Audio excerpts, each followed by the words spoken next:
Alléluia. Nous acclamons le Seigneur et nous nous asseyons. Merci. Nous pouvons nous asseoir. Je voudrais dire merci au pasteur Marcelo pour la marque de confiance ce matin. L'église La Compassion, c'est mon église. Alléluia. Pour ceux qui ne savent pas, j'ai servi Dieu ici aussi pendant un temps, selon les chemins de notre destinée, selon que Dieu l'avait voulu. Et le pasteur Marcelo nous avait réservé un bon accueil. Et cette église a toujours été notre église. Alléluia. Et je voudrais vraiment dire merci aussi à Maman Blanche, qui est toujours à côté du pasteur pour les conseiller, les soutenir, et qui nous reçoit aussi avec beaucoup de joie. Mais aussi, je n'oublierai pas tous les collaborateurs, Papa Mala, Papa Jean-Marie, notre bien-aimé maître, l'avocat, Marco, et puis les responsables de la jeunesse. Merci beaucoup. Je vois tous les amis avec qui on était à Lemba, qui sont jusqu'aujourd'hui ici. Ça encourage. Alléluia. Ça donne de la joie. Je voudrais, si dans pareilles circonstances, vous aimez apporter la Bible, que vous l'ouvriez avec moi dans votre deuxième livre, Exode, le chapitre 1, le verset 22, le chapitre 2, 1 à 10. Je veux que tu puisses honorer la parole de Dieu en te mettant debout, parce que nous voulons, la parole, c'est Jésus lui-même, et nous voulons le célébrer. J'ai un fils à moi à l'église qui a dit une phrase qui m'a toujours influencé. Il a dit ceci: la prière est une réaction à la parole. Si vous échouez dans la parole, vous échouerez dans la prière. La prière n'est pas une spécificité des chrétiens, même les autres prient, mais ce qui fait la différence entre nous et les autres, notre prière a comme soubassement la parole. C'est pourquoi c'est important, dans pareilles circonstances, que vous ameniez votre Bible et quand on donne un verset, que vous l'ouvriez. Exode 1, 22.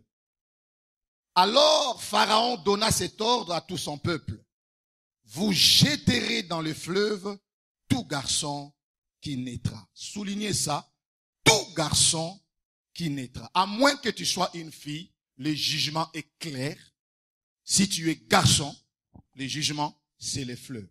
Et le fleuve ici, c'est le Nil, c'est la mer Rouge. Alléluia. Vous jetterez dans le fleuve tout garçon qui naîtra. Et vous laisserez vivre toutes les filles. Et qui a donné cet ordre? Sa Majesté Pharaon.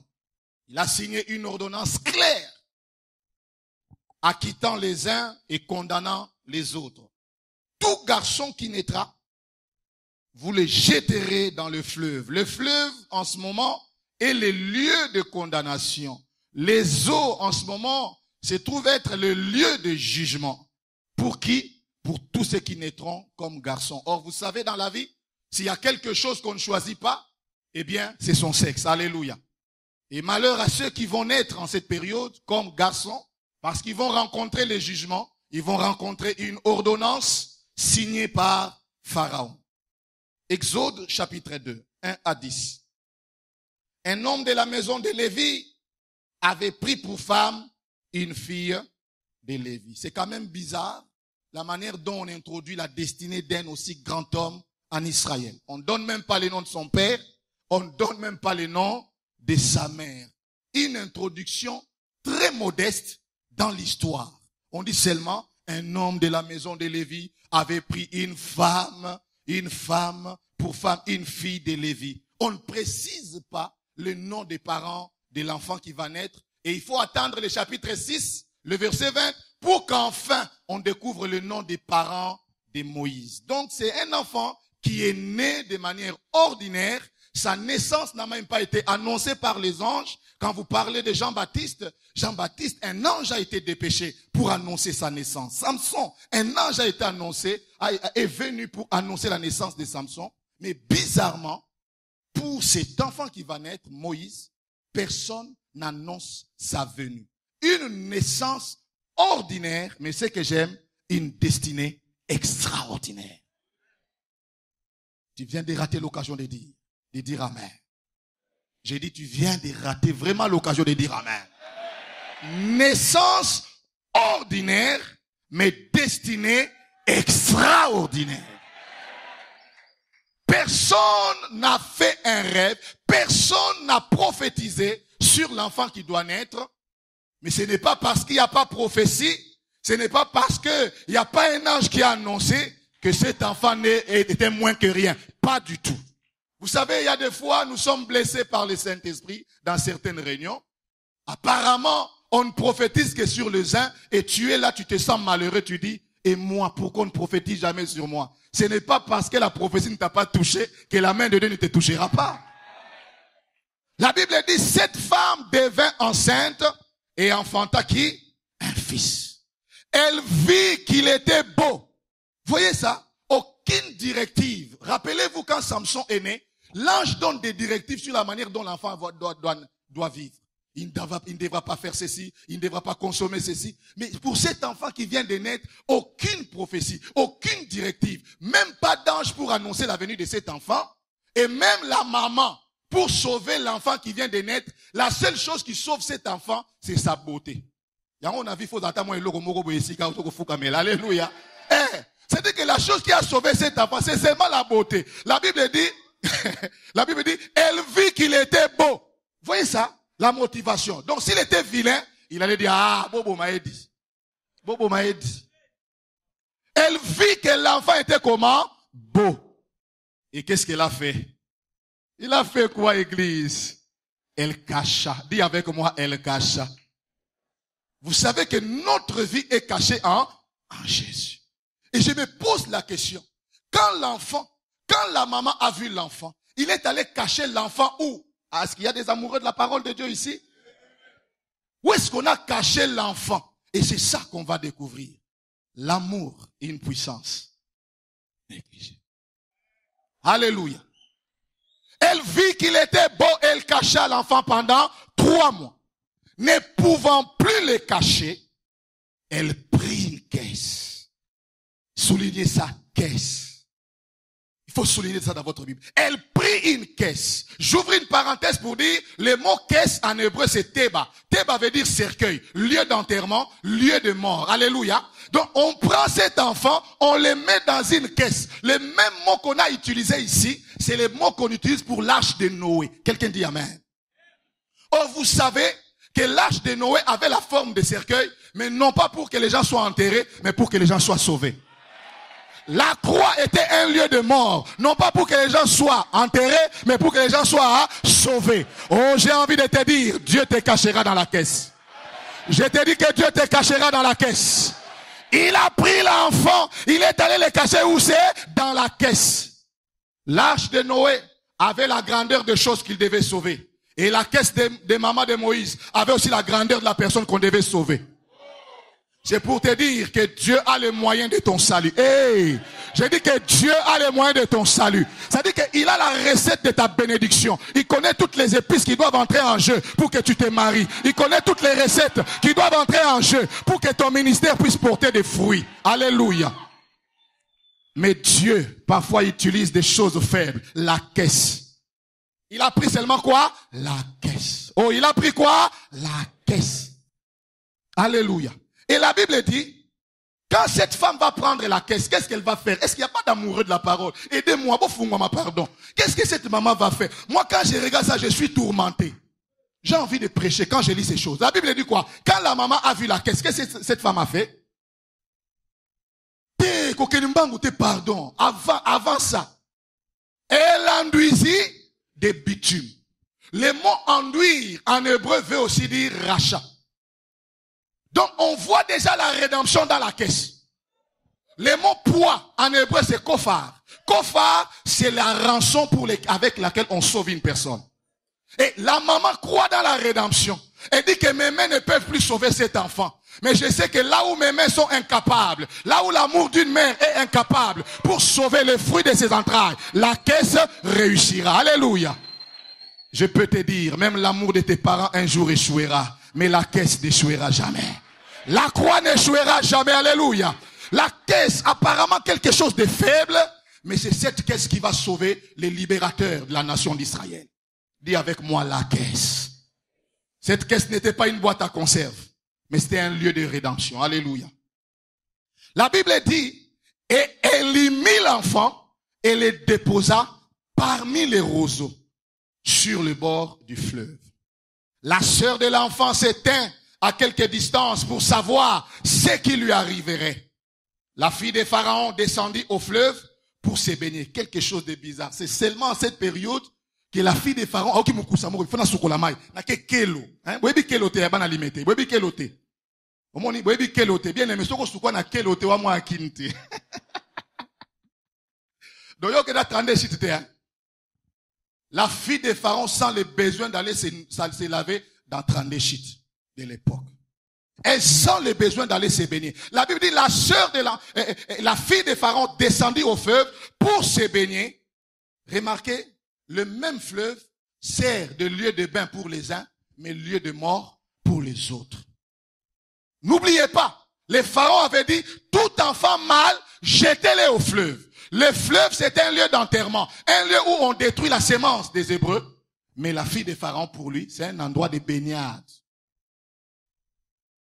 Et ses compagnons se promenèrent le long du fleuve. Et écoutez ce que la Bible dit. Elle aperçut la caisse. Quelqu'un dit amen. Elle aperçut quoi? La caisse. C'est pourquoi j'ai prié le Seigneur qu'il te place là où la bonne personne te verra. Tu n'as pas dit amen. J'ai dit à la fin de ces 30 matins, j'ai prié que le Seigneur te place là où la bonne personne te verra au nom de Jésus. On est allé, la maman de Moïse est allée déposer l'enfant au bon endroit. Alléluia. Pourtant, on avait dit il faut jeter. Mais la maman n'a pas jeté et la maman a fait quoi? A déposé. Ça suppose que la maman croit que demain sera mieux qu'aujourd'hui. Je ne jetterai pas Moïse, je la déposerai. Alléluia. Et si mes bras ne peuvent plus sauver Moïse, je sais que la caisse pourra sauver l'enfant. Alléluia. La Bible dit, elle aperçut la caisse au milieu des roseaux et elle envoya sa servante pour la prendre. Elle l'ouvrit et vit l'enfant. C'était un petit garçon qui pleurait. Elle en eut pitié et elle dit, c'est un enfant des Hébreux. Alors la sœur de l'enfant dit à la fille de Pharaon, veux-tu que j'aille te chercher une nourrice parmi les femmes des Hébreux pour allaiter cet enfant? Va, lui répondit la fille de Pharaon. Et la jeune fille alla chercher. Alla chercher qui? Ça, c'est l'amour de Dieu. Est-ce que vous comprenez ça? La jeune fille alla chercher la mère de l'enfant. La fille de Pharaon lui dit, emporte cet enfant, allaite-le moi. Écoutez, ma tabissi, babi, je te donnerai ton salaire. Ça c'est Dieu, alléluia. Je te donnerai ton salaire. La femme prit l'enfant et l'allaita, alléluia. Vous savez, sans le jugement, elle allait allaiter l'enfant gratuitement. Mais maintenant, avec le jugement, il allaite l'enfant avec un salaire. Toza na régime nzetambila bazako kata toza ko mata bazako bundisa toza ko mata. Ça dit que les enfants de Dieu tomata à chaque fois que le combat augmente. Chaque moment de combat est un moment de victoire. Chaque moment de combat est un moment de bénédiction. Les combats ne viennent pas toujours pour te détruire, mais les combats viennent aussi pour manifester la grâce et l'amour de Dieu. Et je crois dans mon cœur qu'à la fin de ces 30 matins, Dieu te donnera les preuves qu'il t'aime. Même si tu ne dis pas amen, je sens que je touche la vie du voisin. Je te dis que Dieu te donnera les preuves qu'il t'aime. Alléluia. Notre Dieu est un grand stratège. C'est un grand stratège. Alléluia. Et écoutez la suite. Quand il eut grandi, elle l'amena à la fille de Pharaon. Et il fut pour elle comme un fils. Elle lui donna le nom de Moïse. Qui a donné le nom de Moïse? La fille de Pharaon. Le nom de Moïse n'est pas venu de la maman, mais de la fille de Pharaon.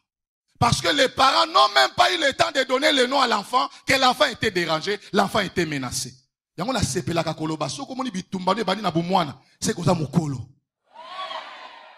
Et certains combats de l'enfance sont des signes indicateurs d'une destinée glorieuse. Quand tu vois très tôt, tu as connu beaucoup de maladies, beaucoup de combats. Pendant ton enfance, les parents étaient divorcés. Pendant ton enfance, tu étais rejeté. Tu es allé vivre chez un oncle. Je voudrais te dire, c'est un signe que Dieu t'aime et il t'a fait confiance. Tu as une destinée glorieuse. Ne t'en plains pas. C'est un signe que Dieu te connaît. C'est un signe que Dieu t'aime et c'est un signe que tu as une destinée glorieuse. Car, dit-elle, je l'ai retiré des eaux. Nous pouvons nous asseoir. Merci beaucoup. Ce matin, je voudrais vous parler de la providence divine, mes amis. La providence divine est une manifestation de l'amour de Dieu. Qu'est-ce que nous appelons providence? La providence divine, c'est la sagesse de Dieu qui prévoit et qui pourvoit. Vous avez entendu ce que j'ai dit? La providence divine, c'est la sagesse de Dieu. La sagesse infiniment variée de Dieu qui prévoit et qui pourvoit. Ça voudrait dire quoi? L'émotion de la surprise est une émotion que Dieu n'a pas. Est-ce que vous savez ça? Dieu n'a pas l'émotion de la surprise. Et comme il ça, Dieu n'a pas cette émotion-là. Même quand Adam est tombé dans les péchés, Dieu le savait sans le vouloir. Ce n'est pas parce que Dieu savait que Adam allait tomber que Dieu voulait qu'Adam tombe. Non. Les gens ne comprennent pas.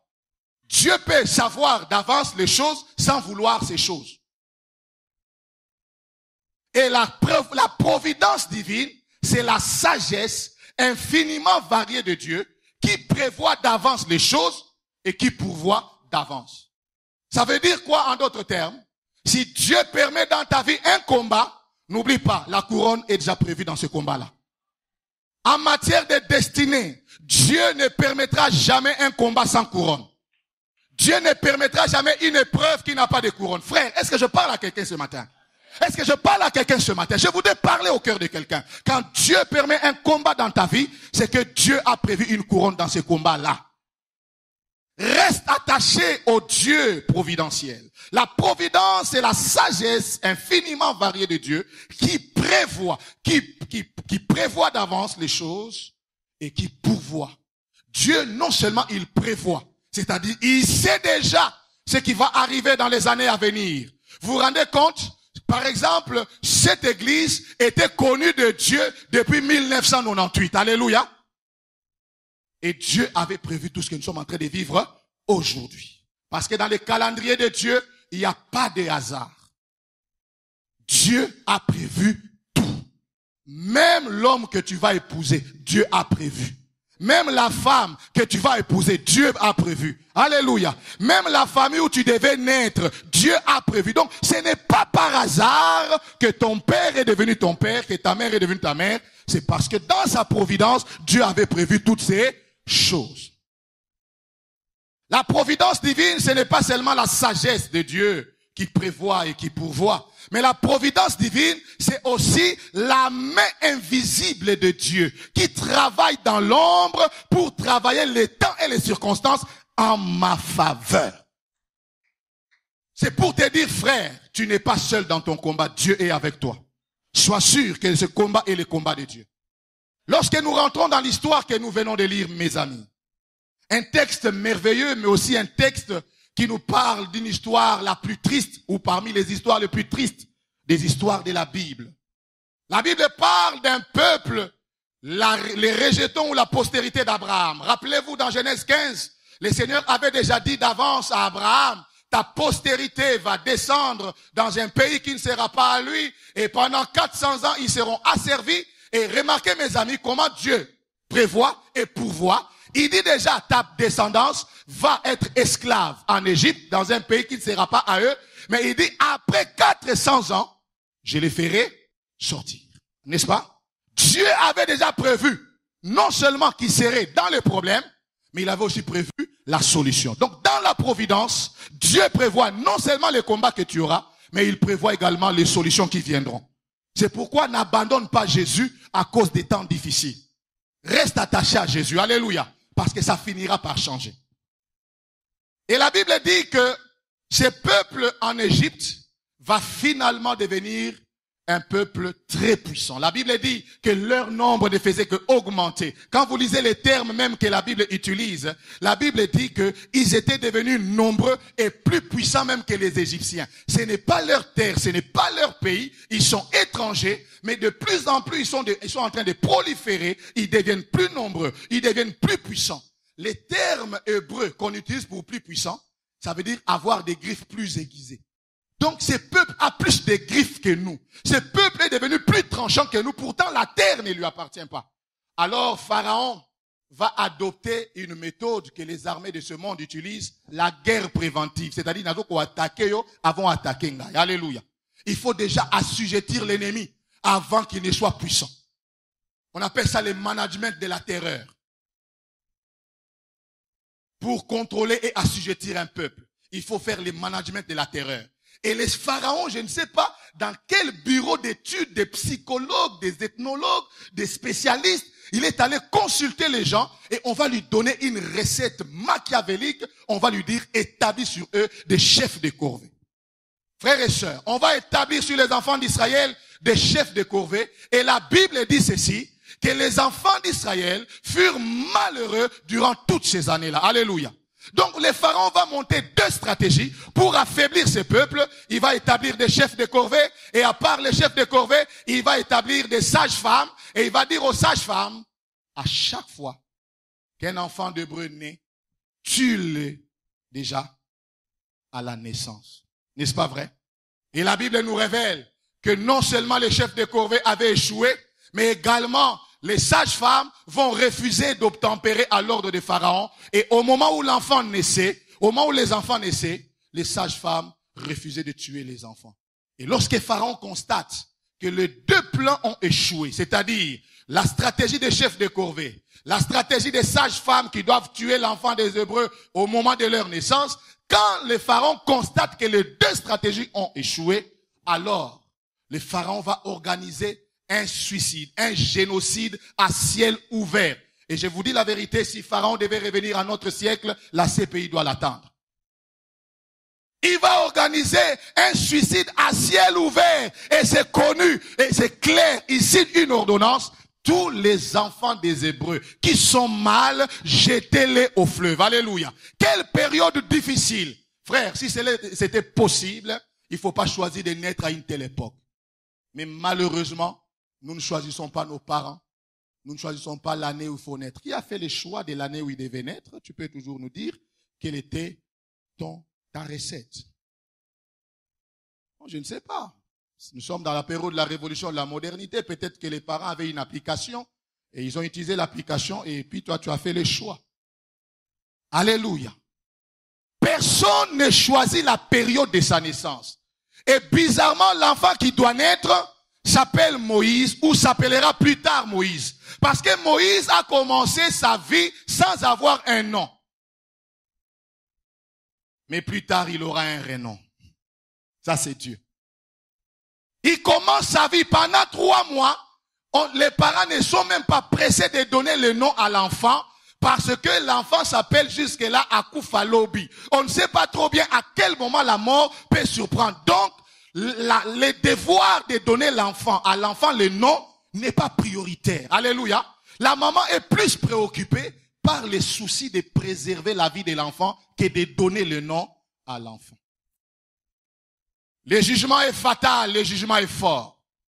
Tout enfant d'Hébreu doit mourir. Et Moïse, qui n'a pas fait ce choix, il n'a pas choisi de naître homme, il n'a pas choisi de naître hébreu, mais le seul crime que cet enfant a commis, c'est d'être lui-même. Et vous savez, des fois dans la vie, les crimes pour lesquels on ne t'aime pas, c'est que tu es toi-même. Quelqu'un a dit que la Première Guerre mondiale a commencé à la tête, quand l'homme a refusé d'être soi-même.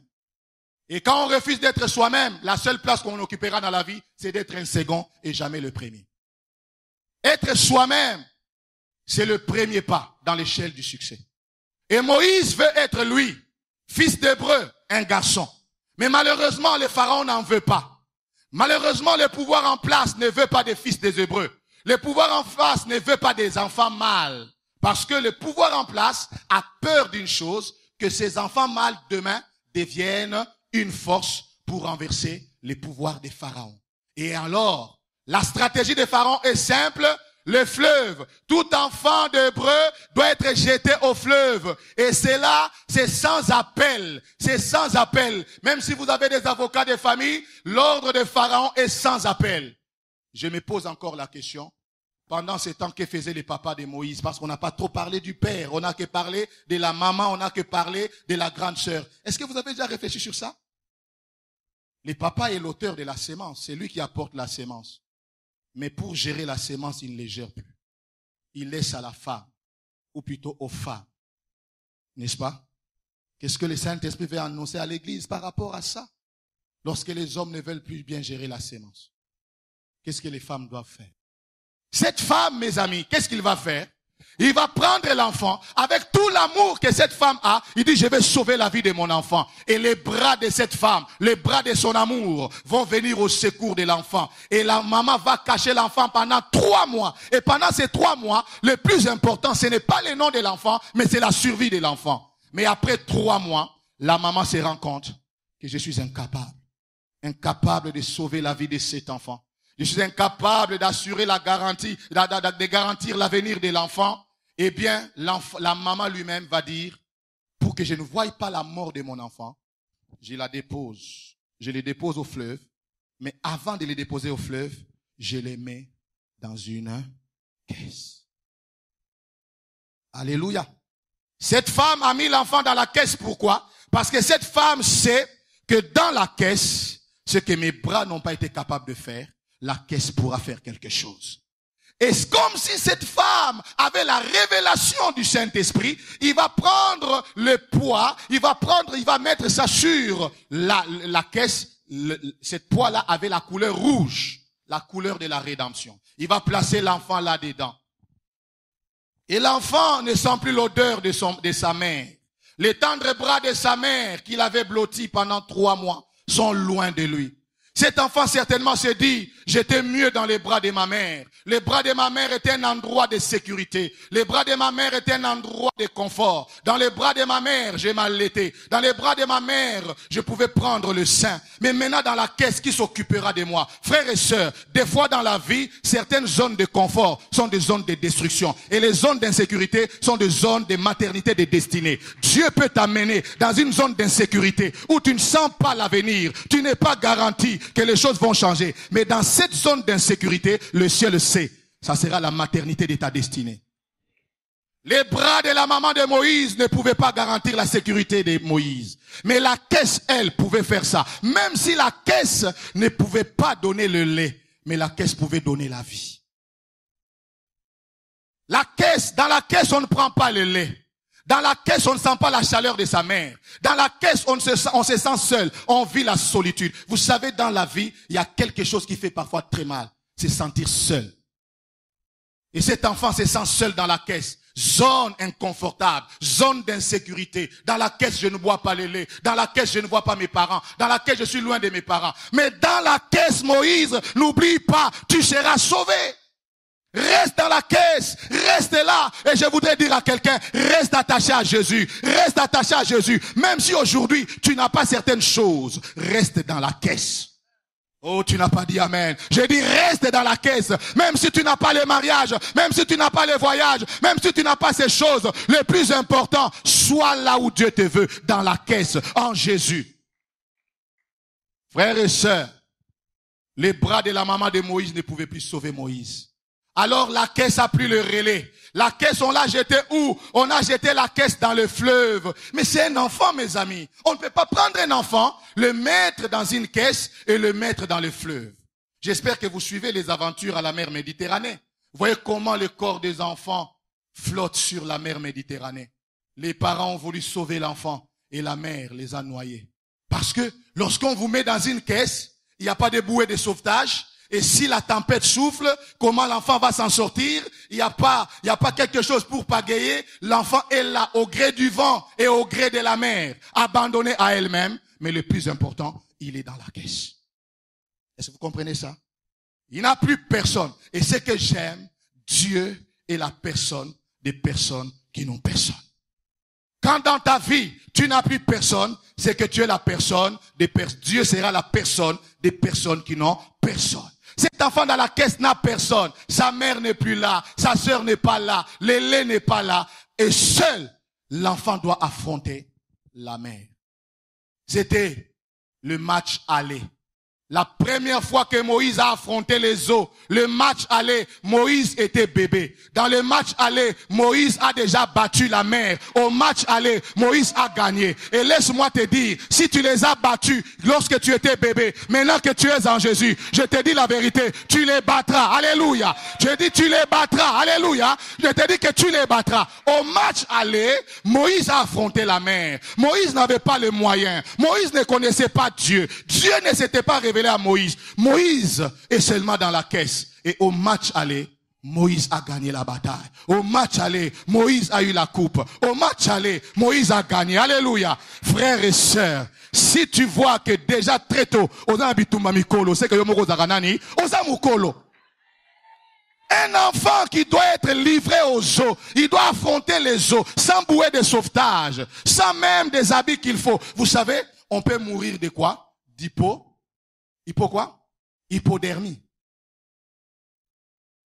Lorsqu'on met l'enfant comme ça, il peut mourir d'hypodermie. La température du corps peut baisser et l'enfant peut mourir. Et cet enfant est seul. Et pendant ce temps, les meilleures larmes de Moïse sont sorties pendant son enfance. J'ai envie de te dire, tu ne pleureras pas 2 fois. Même si tu ne dis pas, mais je sens que je touche la vie de quelqu'un, tu ne pleureras pas 2 fois. Alléluia. Si tu as pleuré dans ton enfance, c'est parce que Dieu ne veut plus que les choses qui t'ont fait pleurer dans l'enfance te fassent pleurer à l'âge adulte. Rappelez-vous de Moïse. Quand il était bébé devant les eaux, Moïse a pleuré. Au match aller, Moïse a pleuré. Mais malgré les pleurs, Moïse a gagné. Le plus important, ce ne sont pas mes pleurs, c'est ma couronne. Alléluia. Ce n'est pas mes pleurs qui comptent, c'est ma couronne. Moïse a gagné la bataille. Alléluia. La Bible dit, l'enfant de Pharaon est venu se baigner. Et qu'est-ce qui a fait que la fille de Pharaon vienne se baigner? Seulement là où se trouvait l'enfant de Moïse. La providence divine. Je disais la providence divine. Quelqu'un a dit que le hasard, c'est la signature de Dieu quand il ne veut pas révéler son nom. Il y a des choses qui se passent comme par hasard. On peut croire, non? On peut croire que c'est par hasard. Non, ce n'est pas par hasard. Le Dieu que tu sers est au contrôle. Alléluia. J'ai dit que le Dieu que tu sers est au contrôle. Alléluia. C'est pourquoi je prie le Seigneur que sa providence t'amène au bon endroit. Je disais que sa providence t'amène au bon endroit. Je répète encore que sa providence t'amène au bon endroit. Là où la bonne personne te verra. Vous savez, quand Dieu veut te faire du bien, même quand tu passes par les épreuves, il fera tout que l'épreuve soit le moyen de transport qui t'amène vers ta bénédiction. En matière de destinée, on ne se débrouille pas. La main de Dieu fera tout pour que tu arrives au lieu que Dieu a préparé. Vous savez aujourd'hui pourquoi les gens se battent pour avoir des portes? Parce que les gens se débrouillent. En matière de destinée, la providence peut t'ouvrir des portes. Comme par hasard, tu arrives à un endroit et quelqu'un dit, mais je te connais, mais je t'ai déjà vu à Kinshasa, mais toi tu fais quoi ici? Et la personne, à partir de ce moment-là, te prend en charge. Je me suis retrouvé dans une ville de l'Asie. Je me retrouve comme ça, en plein marché, mes amis. En plein marché, bien aimé. Nazo se retrouvé, Nazo Sombangolo. En plein marché. Non, kaka. Pasteur Marcel! Bien aimé. Bilo kane wana na ko raté yango te pardon. Na baluka na ta nanyo ya tobe nga pasteur Marcel na mboka musika boy. Je demande frère, tu me connais où? Pasteur, en 2010, tu nous avais prêché dans telle église, dans telle église. Je dis, et j'ai dit, frère, tu vois comme tu me vois là. Moi, l'anglais, il faut la Pentecôte. Donc, des awa, donazaka misunzunzu, mais anglais, n'est pas n'angote. Donc, au bandalelo, je t'élève au grade de mon interprète. Alléluia. Je suis sûr que les ressortissants de leur coin avaient rendu témoignage ici. Les ressortissants de tel coin rendent grâce au Seigneur parce que le pasteur Marcel vient d'élever un de leurs fils, d'une fils, au rang d'interprète dans un pays d'Asie. Et j'ai dit à ses frères, tu deviens mon interprète. Et vous savez quoi? C'est ces petits-là qui venaient dans mon flat faire la cuisine pour moi parce que vous savez, nous autres, nous venons du Kasaï profond. Donc, Chintou Tchabouji tout toujours. Donc, il fallait toujours. J'ai dit, pardon de Kodanga Ponga Loso et Zoksanga na Munro Makasi, pardon. Te na fingi te bolimbi sangai. C'est-à-dire que, ngape na liaka nanga yango, na liaka nanga yango, alléluia. Mais quantité à l'eau sauf on a lié na vie et tikali mukelingo si la faut donc na éviter. Bolimbi c'est da ko finga te na manquete. Na manquete, alléluia. Ça dit que non, c'est juste une parenthèse. Na lia loso na soso. Au moins te ke ndekale loko na bango. Au moins yo moko zo monate. Je préfère encore prendre les pains na do finango ata ko niefu la boye na bi bon. Posons que c'est les ya konye fula, mode konye fula toujours. Frère, j'arrive dans un coin du marché na kuti baote ka kwanga, bien aimé bosaka na kwanga, na beta pina bor moka ya bega. Kwanga pina photo pina boy, nga na kwanga. Mboka mobimba kwanga ezate, fufu ezate, kaka ba loso na loso, oh mabete. Mais vous savez quoi? Que qu'est-ce qui a fait que je prenne un couloir où quelqu'un qui me connaît devait passer par là? Je disais quoi? La providence. J'ai un problème. Je dois payer les interprètes. Et je les paye déjà. Mais dans les courses privées au marché, frère, Diego Kawa Kosa. Nazo beta système yo. Bazo comprendre. Oh, go somba peine. Si go peine relation no betigab. Donc Diego Kawa Kosa. Et j'ai souffert. Et le Dieu du ciel a dit, je vais résoudre ces problèmes. Je disais, le Dieu du ciel a dit, je vais résoudre ces problèmes. La providence divine est capable de te placer là où la bonne personne te verra. Que Dieu te place là où la bonne personne va te voir. Même si tu ne dis pas amen, c'est la vérité. J'ai pris le Seigneur qui te place au bon endroit. J'ai dit qu'il te place au bon endroit. Alléluia. Dieu est capable de te placer au bon endroit là où la bonne personne te verra. L'eau qui devait devenir un lieu de jugement, l'eau est devenue un lieu de connexion. Dieu est terrible. On a pris Joseph, on l'a jeté dans la prison. Et puis Potiphar l'a fait arrêter et on envoie Joseph dans la prison de Pharaon. Et quelques jours plus tard, Pharaon va jeter en prison les chansons et puis qui encore les panetiers. Un lieu de jugement est devenu un lieu de connexion. Dieu peut passer par tes épreuves pour te connecter aux grandes personnes. Il y a des épreuves qui peuvent être des moyens de transport vers ta bénédiction. Tu es béni déjà d'avance, mais tu peux passer par des épreuves. Ça fait partie de l'amour de Dieu. Est-ce que vous savez ça? Les épreuves font partie de l'amour de Dieu. Dieu, dans son amour, il a vu que Moïse ne deviendra jamais roi. Moïse plutôt ne deviendra jamais libérateur tant qu'il sera dans les bras de sa mère. Alors qu'est-ce que je dois faire? Il faut qu'il passe par la caisse. Et quand il passe par la caisse, c'est là que la fille de Pharaon va le voir. Vous voyez ça? La fille de Pharaon ne pouvait pas voir Moïse dans les bras de sa mère. La fille de Pharaon ne pouvait voir Moïse que dans la caisse, que dans le fleuve. Le fleuve, un lieu de jugement. Et pendant ce temps, les autres enfants, quel était leur sort? Les autres enfants mouraient certainement, n'est-ce pas? Même si la Bible ne le dit pas, nous pouvons supposer que les autres enfants mouraient au fleuve. Le fleuve était un lieu de jugement pour les restes des enfants. Mais parmi les enfants d'Israël, il y avait un seul qui avait un régime d'exception. Dis avec moi, régime d'exception. Et vous savez pourquoi il était dans un régime d'exception? Parce qu'il était le seul à passer par la caisse. Et quand tu passes par la caisse, tu deviens un régime d'exception dans la famille. C'est comme ça que la Bible dit que 1000 tombent à tes côtés, 10 000 à ta droite. Tu ne seras pas atteint. Pourquoi tu ne seras pas atteint? Mais je suis dans la caisse. Je suis en Jésus. Il n'y a donc maintenant aucune condamnation pour ceux qui sont dans la caisse. Quand je suis dans la caisse, je ne suis plus condamné. Alléluia. Le Dieu que je sers est capable de laisser ton pharaon en vie et de laisser sa condamnation en vie, mais de faire de toi un régime d'exception du vivant des pharaons. Vous savez, la providence divine, c'est une manifestation de la puissance de l'amour de Dieu. Ce n'est pas l'onction, la providence. C'est pas l'onction. Mais c'est l'amour de Dieu qui se manifeste puissamment. Là où la loi est sortie, la loi de la condamnation des enfants des Hébreux est sortie de la maison des pharaons. Et l'enfant Moïse va être sauvé du jugement. N'est-ce pas vrai? N'est-ce pas vrai? Et je disais, n'est-ce pas vrai? L'eau du jugement, l'eau du fleuve ne l'a pas tué. Cet enfant va s'en sortir. Et la Bible dit, la sœur de Moïse était là. Je ne sais pas si c'est qui la sœur de Moïse. C'était Myriam, la Bible ne donne pas le nom. Est-ce que Moïse avait une autre sœur? Je ne sais pas. Mais je peux supposer que c'était Myriam. Supposons que c'était Myriam.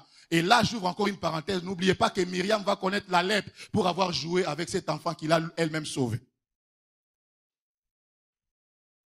Moi, on a big ça. Moi, on a big ça. Azana keste a manqué Moïse. Ça veut dire que Moïse a une alliance qui est supérieure à ce que cette fille avait fait. Frères et sœurs, ce que j'aime dans la parole, la sœur de Moïse suivait de regard, incapable, impuissant de sauver l'enfant. Et quand il voit la fille de Pharaon prendre l'enfant, et il va dire à la fille de Pharaon, est-ce que je peux vous proposer une femme qui peut allaiter l'enfant. Et la fille de Pharaon va dire oui. Ça aussi, c'est la providence divine. Parce que la fille de Pharaon savait que cela était interdit. Mais la fille de Pharaon va dire oui. Et la fille de Pharaon va accepter. Et la Bible dit, la fille de Pharaon, la sœur de Moïse, va aller choisir seulement la mère de l'enfant. C'est la même qui était désespérée de sauver l'enfant. Et il voit, on vient lui dire, maman, on est en train de taper là-bas la présidence. Qu'est-ce qui s'est passé? Qu'est-ce que moi j'ai fait? Non, maman, n'aie pas peur. Il y a un cas là-bas, il y a un enfant. Et tu dois sauver cet enfant. Tu dois allaiter cet enfant. Et certainement la maman pouvait dire, moi je ne peux pas allaiter l'enfant de quelqu'un d'autre. Moi, mon enfant, moi est mort. Je ne peux pas. Non, je suis sûr que la sœur de Moïse pouvait dire, non maman, Moïse n'est pas mort. Moïse est passé par la caisse. Et parce que Moïse est passé par la caisse, Moïse ne mourra pas. Il n'y a plus de condamnation pour ceux qui passent par la caisse. Lorsqu'on passe par la caisse, on n'est plus sous la condamnation. L'autorité de Pharaon ne compte plus quand je suis dans la... Lorsque je suis dans la caisse, l'autorité de Pharaon ne compte plus. J'entre dans un régime d'exception.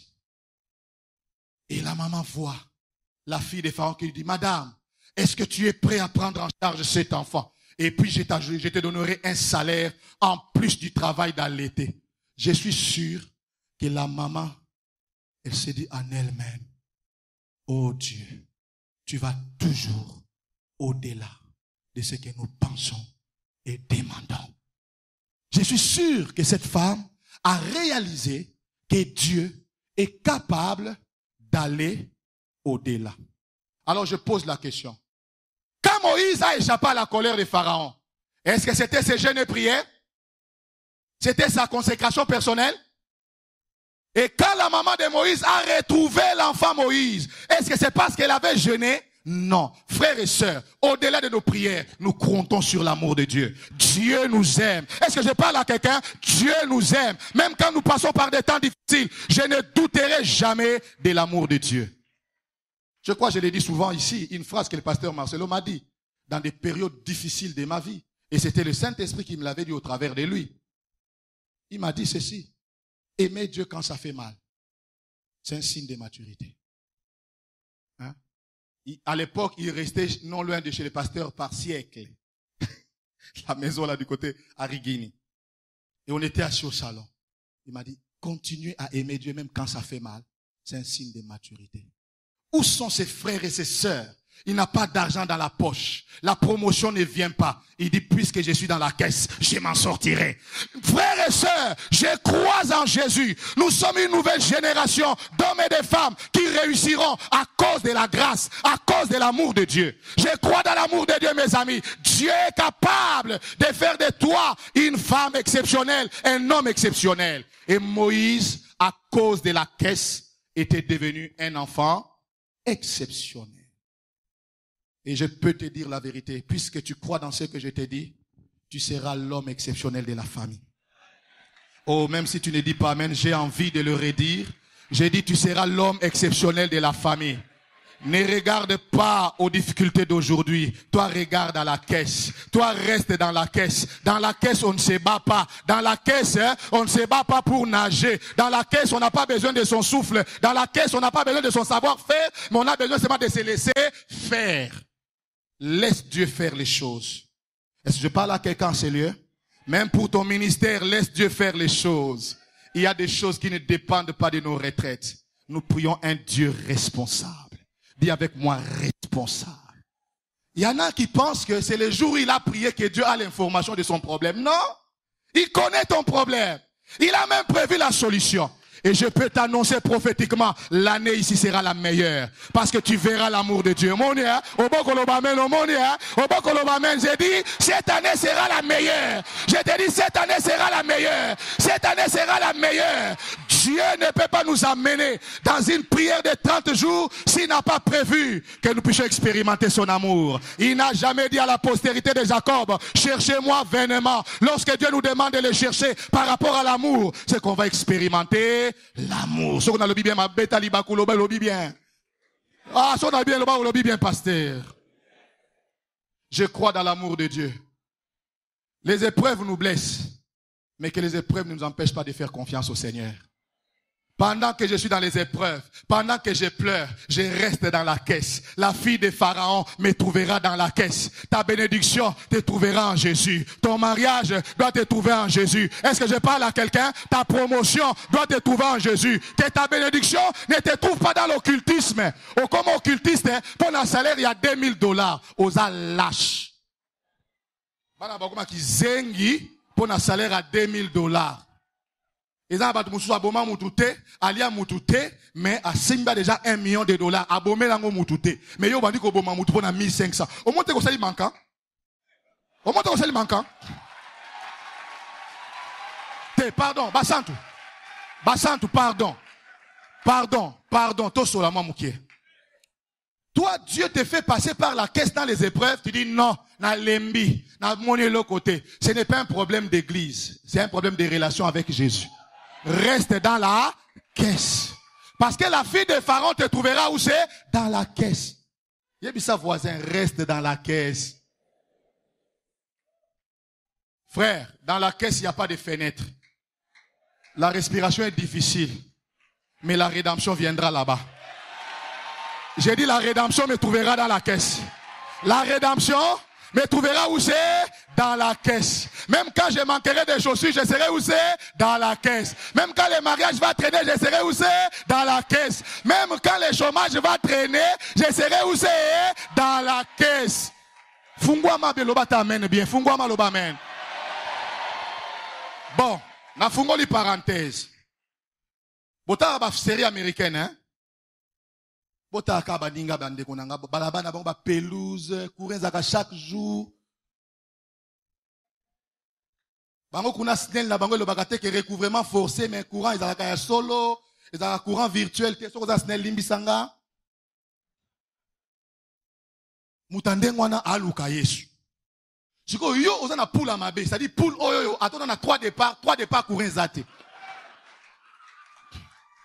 Avant bima, osambela nzambe, envoie ton ange. Ange angonini, bus, transco, des anges. Si on a biloga boye, ozoboya ko sambela, obinga na lembi. Omote ko sali manquant. Un Congolais qui va en enfer, il a fait un grand manquant. Je vous dis. Oh. Pasteur Hazard, Aïm Sabino. Pasteur, pardon, Sunga Biso. En Allemagne, bodana de l'estat journée. Ils ont été, hein. Est-ce que sambela pour na bakambia mboka po courant ça la bien. Donc on dit que biso il faut to luka to kangamaka na Yesu. Restons dans la caisse frère. Restons dans la caisse. Un Congolais qui va en enfer a fait beaucoup de manquants. Je vous dis la vérité. Et la Bible dit, la fille de Pharaon lui dit, emporte cet enfant, allaite-le moi. La maman de Pharaon, la maman de Moïse, à cause de la providence divine, était la seule maman des Hébreux qui allaitait l'enfant pour la fille de Pharaon. Les autres femmes, quand ils allaitaient leur enfant, c'était pour elles-mêmes. Et vous savez, quand toi tu vas au service, ce n'est pas pour toi-même, c'est pour l'avancement du royaume. Quand toi tu cherches les mariages, ce n'est pas pour toi-même, c'est pour l'avancement du royaume. C'est ça la différence. Même quand tu changes de quartier, ce n'est pas que tu vas na kalam pour linga kalam te, c'est pas que linga kalam, molingo zaka à cause du royaume. Et cette femme allaite, non pas pour elle-même, mais pour la fille de Pharaon. Les autres femmes pouvaient allaiter, mais elle allaitait différemment. Elle allaitait avec un autre regard. Alléluia. Elle allaitait avec les regards d'une femme qui a bénéficié de la providence divine. Elle allaitait avec les regards d'une femme qui est consciente que si je peux allaiter mon enfant, c'est parce que l'amour de Dieu existe. Parce que sans l'amour de Dieu, je ne pouvais pas avoir un enfant dans mes seins. Sans l'amour de Dieu, je ne pouvais pas avoir un tel mari. Il y a des gens qui pensent que ceux qui n'ont pas la boïsa pour na kitoko te, on a pour na kitoko te parce que bago boya yo na ba kitoko za na ngonjo ba boyi yo. Dis avec moi l'amour de Dieu. Frères et sœurs, je voudrais chuter en vous disant ceci. L'enfant Moïse au match aller avait battu les eaux. Et plus tard, cet enfant qui est sauvé des eaux, parce que la fille de Pharaon va donner à l'enfant le nom de Moïse, sauvé des eaux. Et la Bible dit, l'enfant va aller grandir seulement là où la loi était sortie. Et je me demande toujours, est-ce que Pharaon n'était pas au courant qu'il y avait un enfant qui fait exception? Répondez. Dans sa maison, Pharaon savait qu'il y a un enfant des Hébreux qui a grandi dans ma maison. Et Pharaon s'est taisé parce qu'il savait que c'est un enfant qui est passé par la caisse. Même Pharaon ne peut rien contre cet enfant. Tu es un enfant passé par la caisse. Est-ce que je parle à quelqu'un? Tu es une femme passée par la caisse. Est-ce que je parle à quelqu'un? Puisque tu es passé par la caisse, Pharaon ne te fera rien. J'ai dit Pharaon ne te fera rien. Je te dis que Pharaon ne te fera rien. Ne sors pas de la caisse par toi-même. Laisse la providence divine te faire sortir de la caisse. Alléluia. Accepte la discipline de Dieu dans les temps par lesquels tu passes. Accepte et reste attaché à Jésus. Et le temps viendra, tu sortiras de ces situations et tu entreras dans de nouvelles choses. Au match retour, l'enfant Moïse a grandi. Et cette fois-là, Moïse ne pleure plus. Au match aller, Moïse pleurait. Mais au match retour, Moïse ne pleure plus. Loba simananga, mwana koli. Loba su mwana koli. Les épreuves nous font grandir. Si hier j'ai pleuré pour certaines choses, demain je ne pleurerai plus pour les mêmes choses. Les eaux étaient épreuves parce que Moïse était bébé. Et Moïse pleurait. Mais Moïse devenu grand ne pleurait plus devant les eaux. Parce que là, il avait la folie de Dieu. Il a pris les bâtons et il a frappé. Et dans les archives de l'histoire de la natation et de la navigation, personne n'avait traversé la mer Rouge de cette manière-là. Un homme de foi ne nie pas la réalité. Il reconnaît la réalité. Mais il ne croit pas dans la réalité. Mais il croit dans ce que Dieu a dit. Et la foi, ce n'est pas une pensée positive. La foi n'est pas une pensée positive. La foi, c'est une adhésion à la pensée divine. Ça, c'est une pensée positive. Et qu'on simba. Vous savez, quand j'étais enfant, il nous arrivait de nous battre avec des amis des quartiers différents.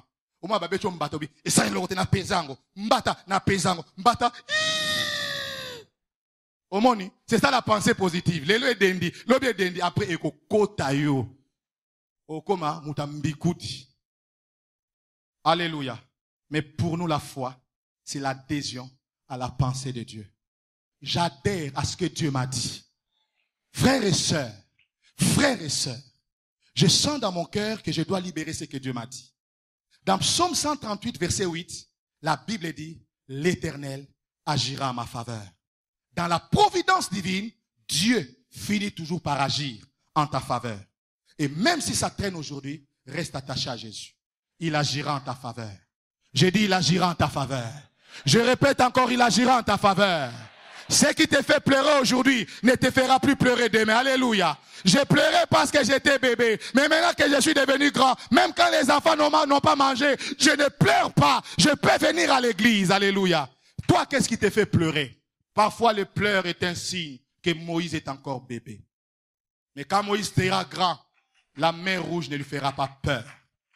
Même quand il sera seul, Moïse sait qu'il a entre la main de Dieu, entre ses mains, la verge, symbole de l'autorité divine. Quand on a grandi en autorité spirituelle, quand on a grandi en foi, il y a des choses qui ne nous font plus pleurer. Voyager, j'avais envie même de demander qui veulent voyager, mais je refuse de le faire parce que même l'orateur risque de lever la main. Oh, mais vous pensez que tel que je suis ici, je ne vais pas voyager. Je dois rentrer au Canada. Je disais que je dois rentrer au Canada. C'est ça mon pays d'origine. Je transpire tellement beaucoup que je suis convaincu que la partie de la terre que Dieu avait prise pour me créer, c'était la partie de la terre du Canada. Yango fona zonga, alléluia. Fona zonga. Mais il y en a beaucoup tuna, nani alinga voyager pour même ngamo na bi ngapi pardon. Mais je peux te dire, même si les voyages ne viennent pas, ne pleure pas. La mer va s'ouvrir. J'ai dit la mer va s'ouvrir. J'ai dit ton Jourdain va s'ouvrir. J'ai dit ton Jourdain va s'ouvrir. J'ai dit les murailles de Jéricho vont tomber devant toi. Même si tu es devant des murailles, ne pleure pas ma sœur. Même si tu es devant les Jourdains, ne pleure pas ma sœur. La main de Dieu s'occupera de ces choses. Toi reste attaché à Jésus. Reste attaché à Dieu. Est-ce qu'il y a dans cette église des hommes et des femmes qui veulent dire après moi, Seigneur, je vais rester attaché à toi?